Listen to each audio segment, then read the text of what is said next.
Keir Starmer also revealed in his speech to a major international crime summit the government have returned 24,000 people with no right to be here since winning power.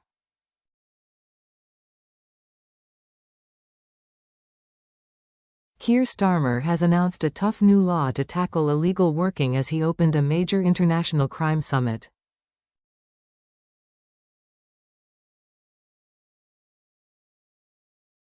The PM said for the first time firms hiring people in the gig economy, including construction and in beauty salons, will have to check they're eligible to work in the UK under new laws to be put before Parliament later in the year.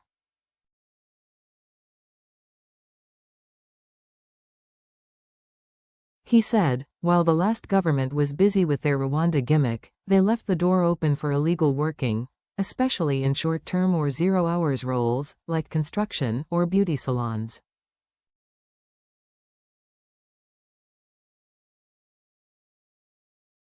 While most companies do the responsible thing and carry out right-to-work checks, too many dodgy firms have been exploiting a loophole to skip this process, hiring illegal workers and undercutting honest businesses.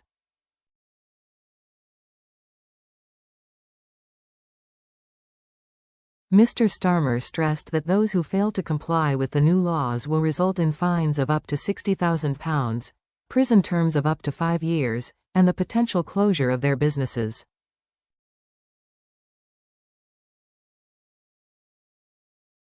It came as Mr. Starmer opened the Organized Immigration Crime Summit with representatives from over 40 countries in attendance.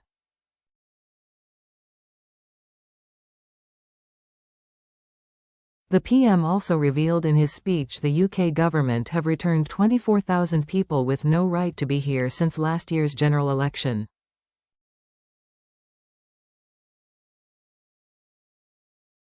He claimed it would have taken the Tories' failed Rwanda scheme 80 years to achieve the same results.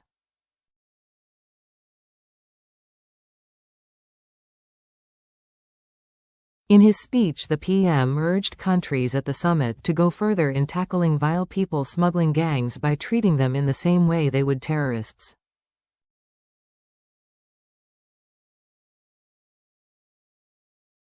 He said that nations have got to combine our resources, share intelligence and tactics, and tackle the problem upstream.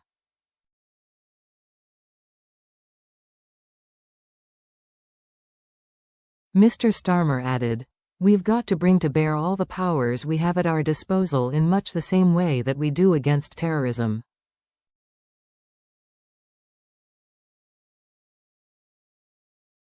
Now, before I was a politician, I was the Director of Public Prosecution in England and Wales, and we worked across borders, throughout Europe and beyond Europe to foil numerous plots, saving thousands of lives.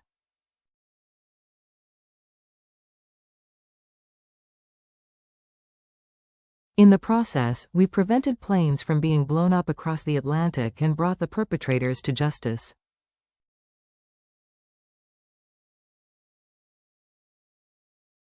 So I believe we should treat organized immigration crime in exactly the same way.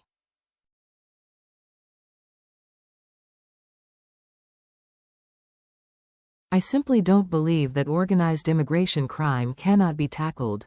So we've got to combine our resources, share intelligence and tactics, and tackle the problem upstream at every step of the smuggling journey, from North Africa and the Middle East to the high streets of our biggest cities.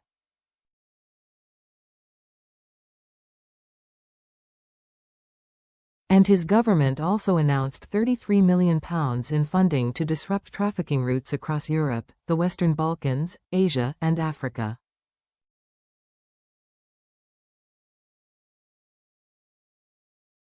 Countries including Albania, Vietnam, and Iraq, from where migrants have traveled to the UK, will join the talks alongside representatives from France, the US, and China.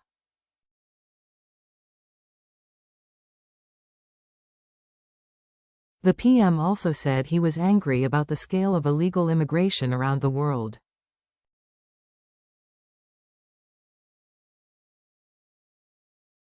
Opening the summit on the issue at London's Lancaster House, he said, "Illegal migration is a massive driver of global insecurity.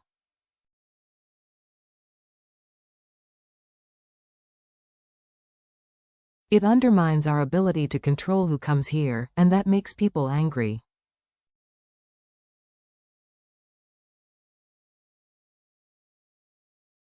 It makes me angry, frankly, because it's unfair on ordinary working people who pay the price, from the cost of hotels, to our public services struggling under the strain.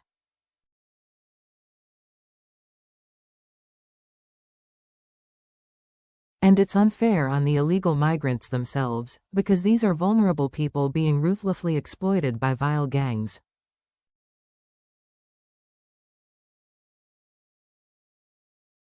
Representatives from tech giants, Meta, X and TikTok are also set to discuss how to tackle online promotion of irregular migration.